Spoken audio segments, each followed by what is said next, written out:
Okay. Amma new affair at this year.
Akkam jirtu dhaggeeffattoota keenya kun Jirra Media Studio Washington DC argamurraayi haala yeroo irratti yookaan immoo sarbaminsa mirga namaa yeroo ammaa kan Oromiyaa keessatti adeemsifamu ilaalchisee marii obboleessa kiyya Shifarraa Guddataa Florida jiru wajjin marii goona. Egaa obbo Shifarraa kabaja afeerraa keenya fudhattanii asirratti argamuu keessaniif baay'ee Galatoma isini jenna kan irraa jalqabnu guyyaadhuma kaleessa moo dheengadda magaala Naqamtee keessatti dargaggoonni 5 guyyaa saafaa rashanamanii jiru. Akkasumas immoo magaala Awadaayitti dheengadda dargaggoonni 2 ammas rashanamanii jiru. Isa irratti mee yaada keessan nuuf qooda. Tole Galatoma warra Jirra Media naafeertanii rakkoo biyya keessatti deemaa jiru irratti yaada tokko kaasuu akka dandeenyu waan dhageessaniif galata qabdanis niin jedha. Egaa torbee kana keessa wantoonni dhala namaa irratti godhamaa jiru baay'ee wantoota nama gaddisiisanidha. Kanuma wal qabsiisee maatii ijoollee lubbuun isaanii darbeetiin waaqayyo sinaa jabeessu jedhanii waan baay'ee nama gaddisiisudha. Kuni tooftaa ittiin warra mirga isaatiif qabsaa'u uummata mirga isaatiif qabsaa'u gadi jilbeeffachiisuudhaaf yaalamudha jedhameeti kan laalamu. Nama ajjeesuun yakka guddaadha jechuudha. Yakka guddaadha. Yakki guddaan kuni nama kana hunda bakka tokkotti nama kana hunda miti nama tokkoyyuu ajjeesuun yakka guddaadha. Ijoolleen kun hundi bakka tokkotti immoo ajjeefamuun kun yakka isa guddichaa jechuudha. Kun isa yeroo bara dargii red terror jedhanii yookaan nama karaa irratti baasanii ajjeesa sana waliin waan wal fakkaatudha jechuudha. Sana seenaan yoo boota keenya irraa dhageenyu namoota siyaasa mootummaa yeroo sanaa fuuldura dhaabbatan ittiin morma baasanii halkanis guyyaas dhoksanii karaa irratti ajjeesanii ittiin namoonni kaanii akka mootummaa sana deeggaran gochuu yookaan immoo akka siyaasa biraan hojjanne gochuu jiilchuudhaaf kan mootummaan godhuudha. Akkunis immoo sana waan wal fakkaatu jechuudha. Kanaaf baay'ee waan nama gaddisiisuudha. Uummanni naannoo sana jiraatu jajjabina isin haa kennu jenna. Ijoolleen maatiin obbolaan haati abbaan ijoollee kanaa jajjabina isin haa kennu jabaadhaa jedhaanii gama kiyyaanii mootummaan immoo gocha akkasii irraa nama jeesuudhaan nama hidhuudhaan jijjiiramni dhufuu jiru. Yoo kanaa gadi biyyattii sana gara hin taanetti yoo nuuf hin alla jijjiiramni nama jeesuun dhufuu jiru jechuudha. Uummata naannoo sanaa keessaayyuu bakka ijoolleen nama shan ajjeesan magaalaa Naqamteetti yoo fudhattee kana durallee waan nama ta'e qofa miti jechuudha. Ajjeechaan akkuma godina Gujii, godina Wallaggaa ajjeechaa yeroo adda addaa irratti gaggeessaa turaniiru. Ajjeechaan kun uummata naannoo sanaa haaloo ba'uudha. Haaloo ba'uu yoo jedhu godinaalee kana lamaan keessa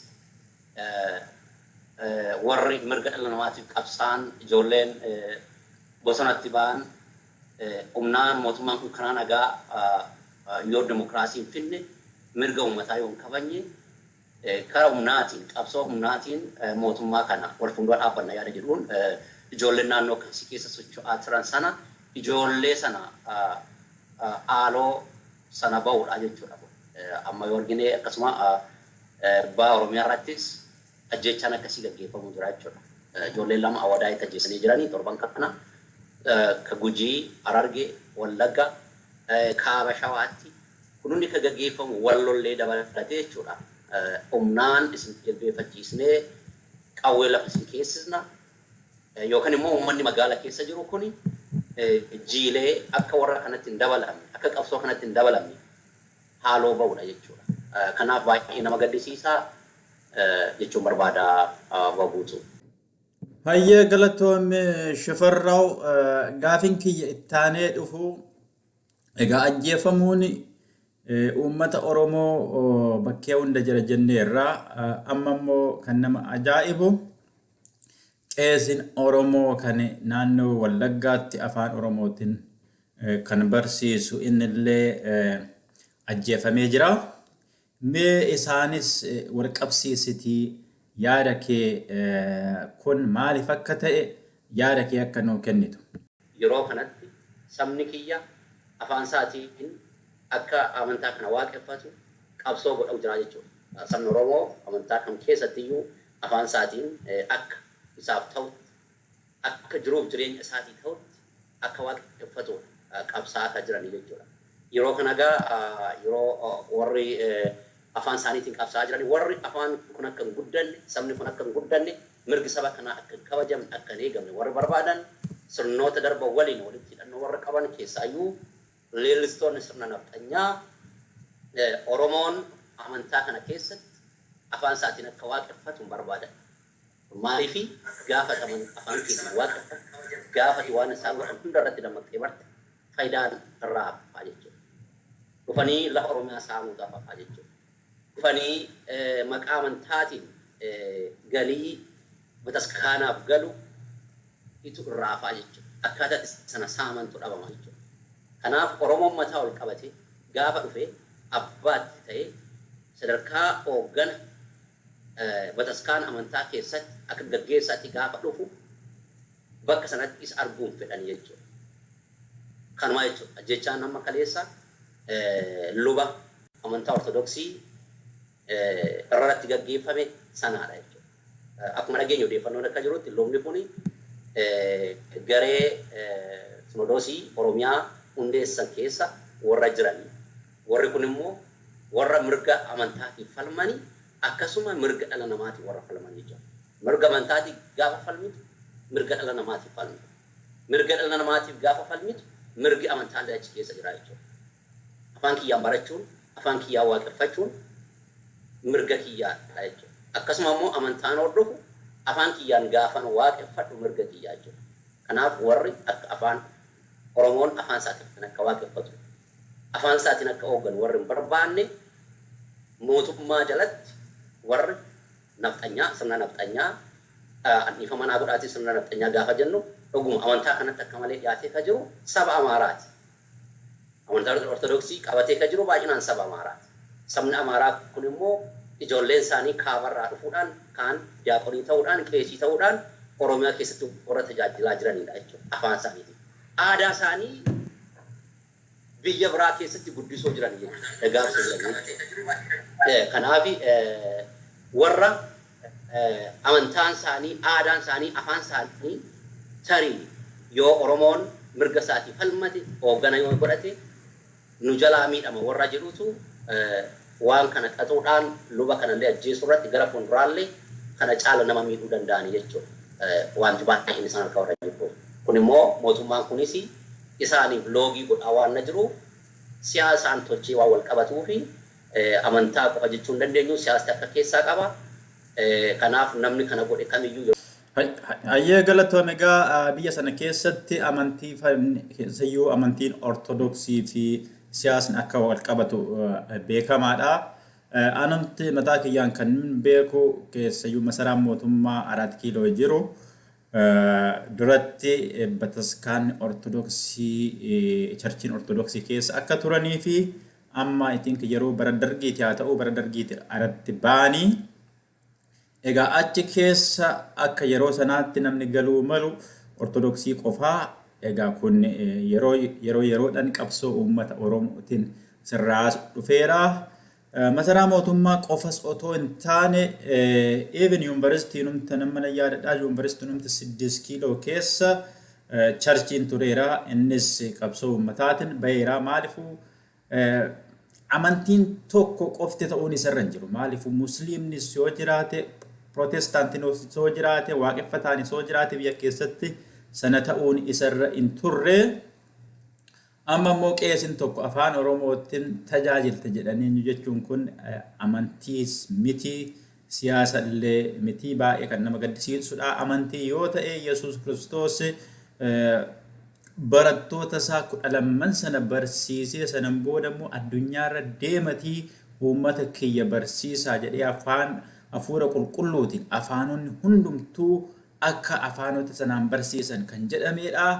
Kun immoo waan wangeelli jedhuun haddatti namni afaan Amaariffaatiin hin lamlamne biyya itti ajjeefamu geenyee jirra. Egaa kanatti aansinee kan mari'annu eebbifamuu siidaa Hacaaluu Hundeessaa Ambootti ta'ee irratti marii goonaa keessayyuu bulchitoonni yuunivarsiitii Amboo kanarratti baay'ee galatoomaa isiniin jenna. Egaa siidaan suni achiif malamoo bakkee biraati kan jedhu eenyu jedhiiti marii kana itti nuufuufi. Waa'ee amantaadhaan wal qabsiisee ajjeechaan jalqabame kuni gara fuulduraatti illee jarri kun ajjeecha akkasii itti fufuu danda'an jechuudha. Kanaaf Oromoon amantaa sana qabatee jiru of eeggannoo guddaa qaban keessaayyuu hoogganoonni amantaa kana hordofan of eeggannoo gochuu qaban jechuudha. Bataskaana isaanii hunda keessatti eenyu waliin akka hojjetan eenyutu dhuguma amantaan kun qulqullinaan akka hordofamu eenyutu barbaada kan jedhu ilaaluutu namarra jiraata. Amantaan akka amantaatti namni waaqa isaatiin bulu mirga isaatii amantaa keessa immoo siyaasa fidanii sirra dhufanii qe'ee keerra dhufanii biyya keerra dhufanii sababa amantaatiin siyaasa gaafa sirratti hojjetan qaanii guddaadha. Oromoon beekachuu qabaa jechuudha. Siyaasa kan hojjetamu hojjetaa qabee siyaasa. Sana hunda ofirraa eeguudhaan keessaayyuu duuka bu'oonni amantaa Ortodoksii warri taatan mirga keessan kabachiisuu irratti mirga amantaa keessanii kabachiisuu mirga namaallee kabachiisuu irratti afaan ofiitiin ijoolleen duubaa dhuftu afaan ofiitiin barattee amantaa kan gaggeeffachuu akka dandeessu wanti biraa keessan jiru afaan keetiin gaggeeffadhu waaqayyoollee afaan keetiin akka aadaa keetti akka beektutti akka amantaa isa duukaa buutu si eeyyameera jalqabarra.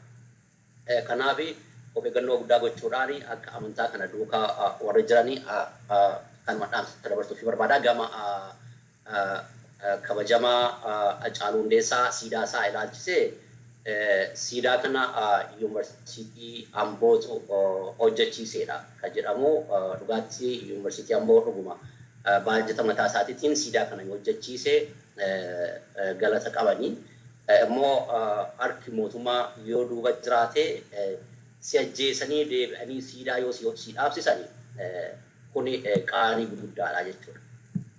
Ajjeesanii haqa nama du'eeyyuu haqa isaa ta'uun barbaadiin siidaa dhaabsisanii maallaqa siidaa irratti dhangalaasanii itti uummata kunoo kana sinii goone jechuudhaaf deemu yoo ta'e kun qaanii guddaadha jechuudha. Kana immoo uummanni Oromollee sirriitti tolchee beeka jechuudha. Ituma ta'e illee siidaan kun magaala guddattii biyyattii keessatti magaala guddattii gaafa jiru qeen Hacaaluu Finfinneedha ture. Finfinneedha jiraataa ture. Immoo Ambootti dhalatee guddatee eeyyee Amboottis dhaabamuu sirreedha. Finfinneen jiddugalli qabsoo Oromoo jiddugalli handhuurri Oromiyaa Finfinnee irratti siidaan kun dhaabbachuutu sarara jira. Gaafa isa ajjeesanii Finfinnee keessatti gaggeessan akka hin godhamneef ariitiidhaan fuudhaatiin nurraa baasaa jedhan. Kan baay'ee garaa nama gubu jechuudha. Keessatti fuudhanii irraa baasan. Keessa geessan Amboo Finfinneen garaagarummaa qaba. Finfinnee jechuun Amboo jechuun Finfinneedha. Finfinneettis gaggeessaan godhamee fi Amboottis deemamee gaggeessaan godhamee fi qe'ee warra isaatiittis gaggeessaan godhamee fi gaggeessuu danda'u turan. Finfinnee keessaa baasaa jedhanii amma immoo siidaadhaan siidaa ijaarraaf jedhanii siidaa ijaaruu akkasii jiran jechuudha warra mootummaa. Yakka kana Hacaaluu ajjeechaa Hacaaluu irratti yakkamaan tokkoffaan shakkamaan tokkoffaan Prime Minister Abiy Ahmedidha. Dhugaa dubbachuuf yoo taate jechuudha. Uummanni isa shakkuu jira. Inni akka shakkamaa tokkootti mana murtiitti iyyuu dhiyaatee mana murtiitti dhiyeessanii ka gaafatamuu qabudha jechuudha yoo itoo haqni jiraatee itoo seera jiraatee jechuudha.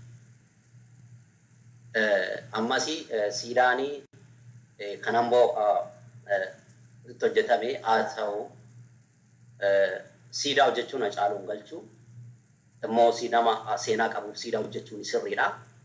Siidaa kan hojjechuudhaan uummanni qabsoo isaarra haqa Hacaaluu barbaadurra siidaa kana ilaalee warri mootummaa kana nu godhan jechuudhaan qabsoo isaarraa akka duubatti hin deebine sabdii qabna.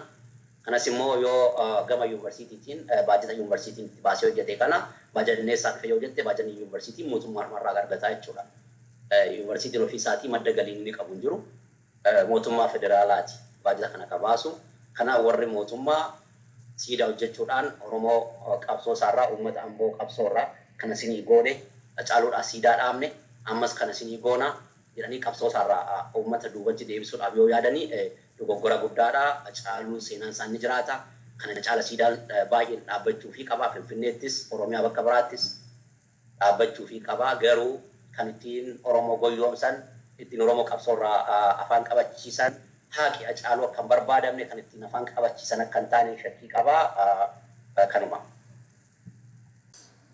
Ayya galatoomii mariin keenya irraa gabaabaadha. Ittaansinee mariin nuti geewwanummaa inni Office of the Prime Minister keessaa kan bahe xalayoota lamatu bahe. Xalayaan suni President Trump marii mootummaa Presidentii Sudaan wajjin godhaniini siidaa yookaan immoo hidha laga Abbayyaa Egypt yookaan Misirri akka isheen dhoostu ni gargaara kan jedhudha.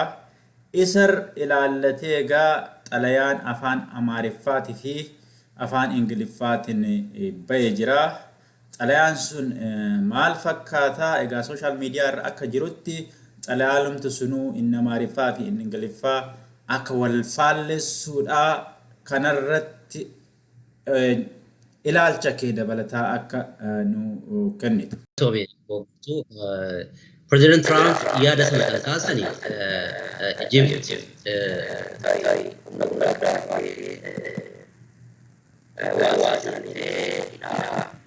sana miiti ka jedhu waan biraa keessa jira jechuudha. Egyptiitu akkas godha jechuun anillee nan gargaara jechuudha. An akka nu godhutti Ameerikaan gargaarsa gochuuf himalti jechuudha. maaliifi Itoophiyaanii walii galtee as Ameerikaatti jara lama walitti fiduu irratti yaalaa turte irratti Itoophiyaan diddee turte suni Ameerikaa baay'ee aarsee ture jechuudha. Kanaafi President Trump yaadni inni kaase Egyptiin hin gargaaraa duuban jira. Kanaafi hidhaa sanaa rukuchuu mallaa inni rukunnaa ittiin mirkooftanii dhiisaa ergaan inni qabu jechuudha. Malee dhuguma Egyptii mataa isheetiin hidhaa sana rukutti miti. Garuu asirratti Oromoodhaa fi hidhaan sun maalidha ka jedhu kan kaasuu barbaadu. Oromoodhaaf yeroo kanatti hidhaan laga Abbayyaa maali? Oromoon akkamitti ilaala ka jedhudha. Dhugaatii Oromoon yaada adda addaa qabaachuu mala. Oromoon kaanii gaafa dantaa biyyaa irratti gaafa dhufe dantaa biyyaatiif inni dhaabbanna jedha. Gaafa immoo deebi'ee keessatti qabsoo Oromootiif inni qabsoofna jedha jechuudha. Dantaan biyyaa ka jedhu asitti gaafiin ka'uu qabu. Dantaan biyyaa biyyi si nyaattu, biyyi si ajjeestu, biyya jettee akkamii yaamtaadha gaafii. Biyyi ilmoo keessa jalatti kunoo nama 5 bakka tokkotti rashan biyyi nama caaluu hundeessaa fa'i ajjeestu biyyi Taaddasaa Birruu uummata fuulduratti fanniste biyyi Elemoo Qilxuu fa'i ajjeeste biyyi Waaqoo guutuu reenfa isaa fudhatte gaafa lubbuun jiru jiraachuu dhoowwitee gaafa inni du'e reenfa fudhattee awwaalte biyyi Jaarraa Abbaa Gadaa jireenya dhoowwitee gaafa inni du'e reenfa isaa fuutee awwaalte biyya akkamiiti? Biyyi bara jalqaba nama. Biyya ka jechisiisu nama. Mirgi namaa yoo kabajame, dhalli namaa yoo kabajame, namni bahee galuu yoo danda'edha biyya ka jedhamu. Kanaafi hidhaa Abbayyaa Oromoodhaaf itoo ilmaan Oromoo akka re'ee akka hoolaa qalamaa jiru waa'ee hidha laga Abbayyaatiif yeroo kana konsarnii nutti dhaga'amu baay'ee nama qaanessaa jechuudha. Hidhaan laga Abbayyaa eenyuudhaaf yoo namni hin jiraanne eenyuuf maal godha? Kanaaf dursi kan kennamuu qabu warri tarii hidhaa laga Abbayyaa irratti dabarsinee hin kenninu jedhani hidhaa laga Abbayyaatti dhufta lubbuu namaa hin deebisu. Hidhaa laga Abbayyaa borullee hidhuu dandeessa. Waggaa 20 booda misooma jechuudha. Misooma hojjechuu dandeessa. Garuu lubbuu namaa har'a darbu wal makaa siyaasa badii yoo sirreessiin laga hiiteedhaa bishaan hiiteedhaa faayidaan hin jiru jechuudha. Kanaafi suni dantaa Prime Minister Abiy Ahmed fi dantaa Prime Minister yookaan Presidentii biyya Egyptiiti jechuudha. Akkasuma siyaasa addunyaa waliin wal keessa jiru jechuudha. Kanaaf Oromoon jalqaba ka gaafatuu qabu demokraasiin biyya sana keessatti yoo dhugoomedha. Waa'ee misoomaa kan dubbatu jechuudha. Lafa haqni hin jirre lafa demokraasiin hin jirre waa'ee misoomaa dubbachuu hin dandeessu. Maaliif boru misoomni diigamuu danda'a? Fakkeenyaaf Sooriyaa fudhadhu, Liibiyaa fudhadhu. Biyyoonni kun hundi misoomaa turan. Fooqii darbii abbaa meeqaa ijaaraa turan. Garuu demokraasii waan hin jirreef walitti bu'iinsi waan na jiru. Fooqiin sun hundi qabeenyi sun hundi yeroo waggaa tokkoo keessatti biyyeetti dabalame jechuudha. Kanaaf mootummaanis uummannis akka biyya keenyaatti demokraasii gaafa hojjetteedha. Walqixxummaa yoo jiraateedha misooma kan hojjechuu dandeessu. Kuni ilaalcha mataa kiyyaati. Namoonni kaanii dura misoomatu dursaa mirga dhala namaa dura misoomatu dursaa yoo guddanne dinagdeedha yoo guddanne rakkoon uummata keenyaa inni salphata achi booda walitti bu'iinsi yoonni hafa warra jedhan yaadan jiru jechuudha. Kaanii erga nan du'ee misoomni dhufu erga biyya uummanni hin jirre biyya uummanni mirgi isaan kabajamne misooma hojjetteefidhaaf eenyuuf hojjetta? Suni gaafii guddaadha jechuudha. Kanaaf gabaabumatti President Trump wanti inni dubbate Egypti gargaarree sirra kunna jechuudha. Yoo akka nuti jennu yoo deemuu baattan jechuudha. Maaliif eenyuu fi olaantummaa ofii agarsiisuudha. Akkasumas immoo deebiin gara waajjira Prime Ministerii irraa kennameef jechuudha. Prime Ministerii duraanii kan Itoophiyaa irraa kennameef Abiy Ahmed irraa kennameef kan Amaariffaan katabame kan biraati. Kan Ingiliffaan katabames kan biraati. Kan Ingiliffaan katabame afaan lallaafaa, afaan jaarsummaa, kana nagaati waan kana fixan afaan jedhuudha jechuudha. Afaan Amaariffaatiin kan katabame immoo faallaasaati. Nuti duriyyuu inni beekamna diina ofirraattisudhaan inni beekamna akkasuma immoo yaa saba biyya kana qopheessaa gaachana qabadhaa eeboo qabadhaa qopheessaa gaachana qabattee darraa 21ffaa jirra bara gaachana qabattee misaayilii Ameerikaan yookaan Ijiptiin sirbuutti fuuldura dhaabbadhaa dhumaa yoo taate suni hoogganni Prime Minister duraanii Abiy Ahmed amma aangoo humnaan ol qabatee uummata biyya sana gara hin taanetti oofuuf deemu waraaraan taaneef deemsisuuf jiru sana mul'isaa jechuudha. Kanaafi gamanumaan uummanni Oromoo qeerroon qarreeni yoo dhuguma wanti kun taamee gara lolaatti yoo deemame eenyu waliin isa waliin deemee hidhaa kanaaf akka lolu isatu beekama akka qopheeffatee garuu dubbiin sanaadha President Trump Ijiptii waliin jiraachuu isaaniiti yoo lolli eenyu barbaachise immoo Ijiptii ni gargaara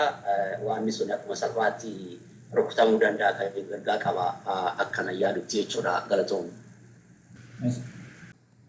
Ayyee baay'ee galatoomii dhumarratti gaafin qabu xumureen jira.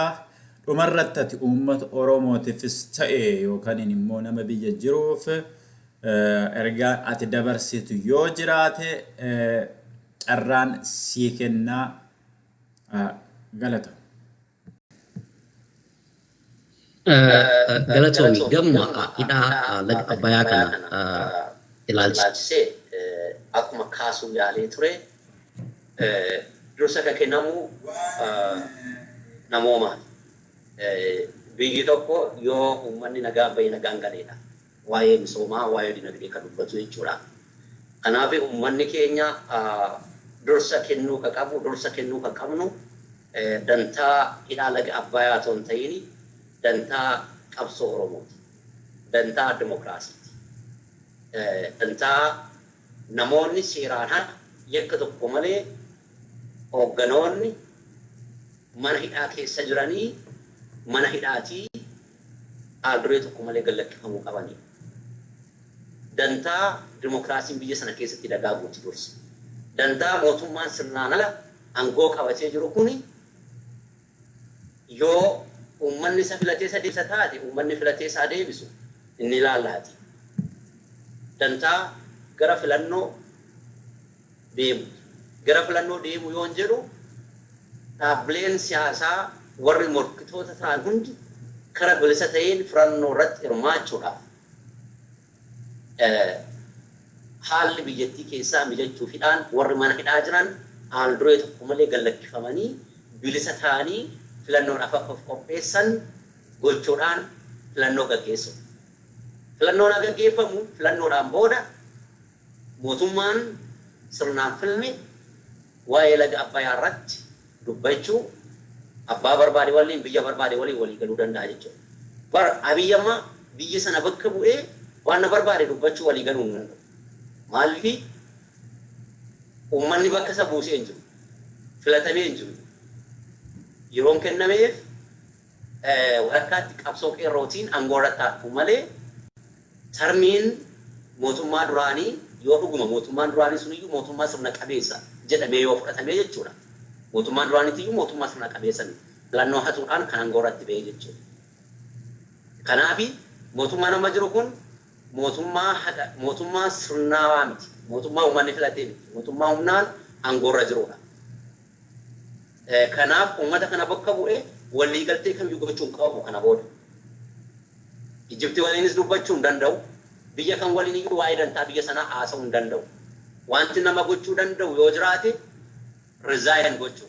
Resign godhee mootummaan ce'umsaa dhaabbachuudhaan filannoo qopheessuudha. Filannoo sana booda mootummaan filatame mootummaan uummata filate waa'ee dantaa biyyaa, waa'ee misooma biyyaa, waa'ee waliigaltee, waa'ee dippiloomaasii kana hundarratti hojjechuu danda'a jechuudha. Kanaaf Oromoodhaaf waa'een hidhaa laga Abbayyaa amma dantaasaa isa jalqabaa ta'uu hin qabu. Isa lammaffaa, isa sadaffaa ta'uu ni danda'a. Garuu ni jalqabaa ijoolleen Oromoo mana hidhaa jiran, ilaalcha siyaasa isaaniitiin mana hidhaa jiran, mana hidhaatti gallakkifamuu qaban. Ijoolleen Oromoo kuno nama shantaatee akka kaleessa naqamtetti godhamee ajjeefaman kun ajjeechaan kun dhaabbachuu qaba. Dhaabbilee siyaasaa jiran dhaaba siyaasaa karaa humnaatiin qabsaa'us hidhattoota waraana adda bilisummaa Oromoo walii galtee gochuudhaan haalduree tokko malee taa'anii mootummaan taa'ee mari'achuudhaan warra hidhatee socho'ullee mari'achiisuudhaan mootummaan uummanni fedhu mootummaan namni hundi fedhu biyya sana keessatti hundeeffamuu qaba.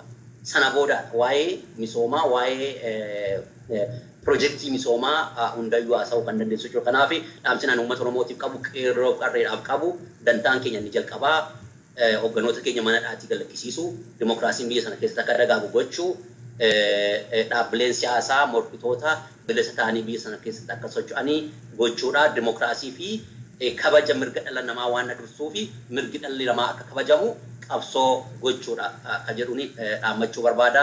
Galatooma warra Jirraa miidiyaa.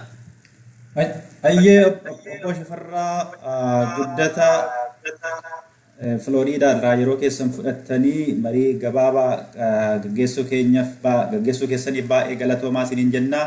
Isinis dhaggeeffatoonni keenya yeroo keessan fudhattanii Jirraa miidiyaa ilaaluu keessaniif baay'ee galatoomaa isiniin jenna.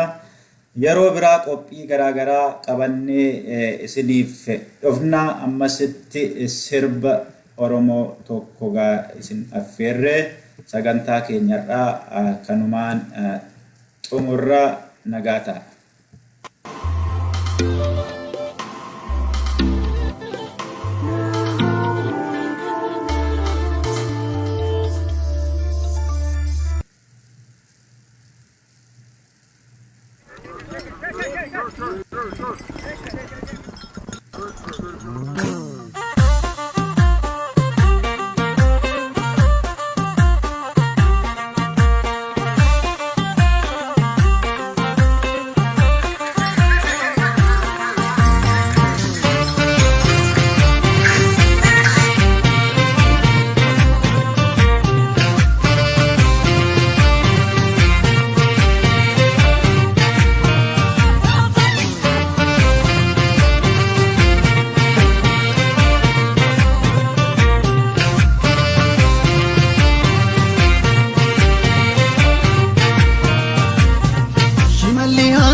Jadi adole